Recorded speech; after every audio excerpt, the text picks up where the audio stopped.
Here's a fun fact for you. Singapore was unexactly fighting for its freedom when it was kicked out of Malaysia in 1965.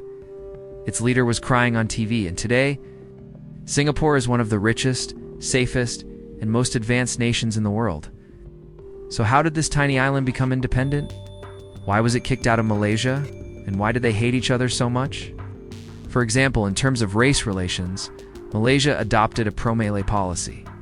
On one side, we have Kuan Yew, who is the founding father and first Prime Minister of Singapore. He was known as the architect of modern Singapore, turned a small fishing village into one of the wealthiest countries in the world. On the other side, we have Tunku Abdul Rahman, who was the first Prime Minister of Malaysia. No one saw it coming. After all, just a couple of years ago, both places decided to merge, and now they were getting a divorce. Back then, Singapore had about 2 million people, half of which were non-Malay. And overnight, they became stateless. What happens next? Let's find out. He led his country to independence from the British, and he was known as the father of modern Malaysia. In his first speech, he admitted that the future wouldn't be easy. Private companies were allowed to operate as long as they followed the law and paid their taxes. As a result of these reforms, Singapore transformed itself into a global financial hub. Foreign investors flocked to the country, which boosted the economy and created jobs. And before you knew it, Singapore became one of the world's richest countries. Firstly, it's a small city with zero natural resources. Well, according to the World Bank, Singapore's GDP per capita reached $70,000 in 2021. That's around 10 times the size of Malaysia's. But most importantly, inequality has remained low. You see, Singapore has one of the smallest gaps between the rich and the poor compared to other countries. Singapore has a high-quality public transport system. Most importantly, there's absolutely no traffic. All roads are well maintained and houses are built in an organized manner. Everything functions like clockwork. It's almost like living inside a simulation. It's almost like a Scandinavian nation in Southeast Asia. When I say zero, I mean zero. They don't have any oil, gas, minerals, or fertile farmlands. Just look at it on a map. Crime rates are extremely low and the police are very efficient. So it's safe for both locals and tourists. In fact, it's the second safest country in the world, right after Iceland. And he encouraged competition among schools to raise the bar. In addition to that, he attracted foreign investment by promising a stable government, low taxes, and an educated workforce. On top of that, he took out corruption. In fact, Singapore is the only country in Asia with a zero-tolerance policy towards corruption. If a government official is caught accepting bribes, they will be sentenced to jail for up to 20 years. That shows you how serious they are. It's just surrounded by water. Secondly, most Singaporeans lived in poverty. When Singapore first gained independence, 20% of the population lived below the poverty line, and the average income was around $450 a month. Thirdly, there was political instability. See, Singapore was formed by a merger of 3 separate colonies. The British took advantage of this by turning Singapore into a British protectorate. So essentially, Lee inherited a mess. But despite all these obstacles, Singapore thrived. Here's what he said: "We shall not pull down our guard. We must be prepared to face any eventuality." For example, being a small country meant that they had to rely on foreign trade. So they focused on building a strong manufacturing and financial sector. Being poor meant that they had to innovate. They couldn't afford to hire unskilled workers, so they focused on education and technology. And the political instability gave them an excuse to focus on internal affairs.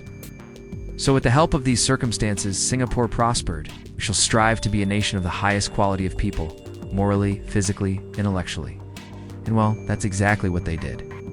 But despite their accomplishments, both men were complete opposites. You see, Lee was highly intelligent, very ambitious, quick-witted, and straight to the point. He was known for making bold decisions in the best interests of Singapore, regardless of how it may affect his political career. Meanwhile, Tunku was more relaxed, a bit lazy, and not as educated. He was more interested in keeping everyone happy than making tough decisions. Basically, imagine if someone invited Bill Gates and Mark Zuckerberg to give a speech at their school career day. Well, Lee was like Bill Gates, and Tunku was like Mr. Zuckerberg. Okay, maybe that's not a good analogy, but you get the point. These fundamental differences created a lot of tension. This meant that Malays were given special privileges in education and employment, which was justified. In the beginning, Lee argued that the only way forward was to unite Malays, Chinese and Indians through a shared commitment to the nation-state. He rejected racial quotas and instead pushed for equal opportunity. Meanwhile, Tunku believed that the Malays should be prioritized in terms of education and employment, because they were the indigenous people of the region. So despite both places wanting the same thing, their methods were completely different, because Malays were the natives of the land, while the Chinese and Indians were brought in by the British to work on their plantations. In 1964, racial riots broke out between the Chinese and the Malays. Over 200 people were killed and thousands more were injured. It was the worst outbreak of violence since independence. To this day, it's still a sensitive topic. But in simple terms, it basically deepened the ethnic divides. You see, ever since the riots, relations between Singapore and Malaysia deteriorated even further. It was clear that both places were headed in separate directions. And in June 1965, Malaysia's parliament voted to expel Singapore from the Federation. It was a unanimous vote. Not a single person opposed the motion. At the time, there was no referendum or negotiation. Singapore was simply kicked out. In Singapore, however, it was quite a different story. It was a melting pot of different races where opportunities were based on qualifications and hard work rather than race.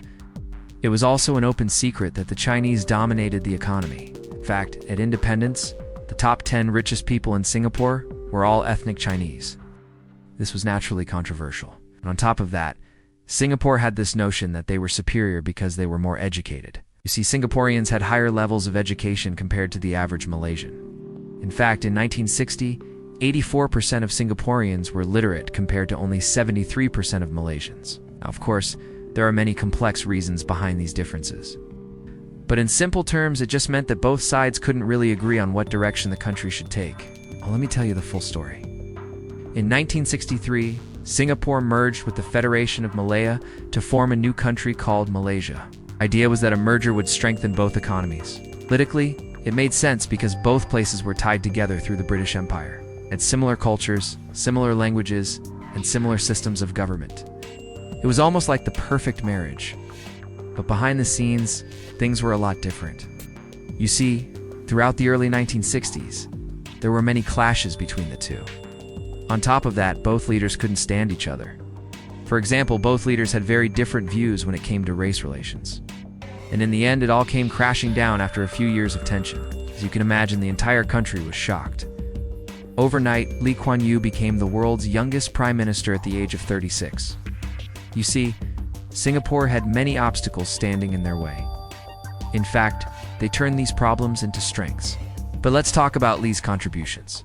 See, he built a world-class education system. Education was free and compulsory for all. And finally, he kept politics out of business. But some might argue that economic growth isn't everything. There's such thing as diminishing returns. So how did ordinary Singaporeans benefit from all this growth? On top of that, Singapore is one of the safest countries in the world. And finally, in terms of infrastructure, there's really nothing to complain about. So in short, Singapore went from being a poor third world country to a modern first world country in less than 10 years. That's why.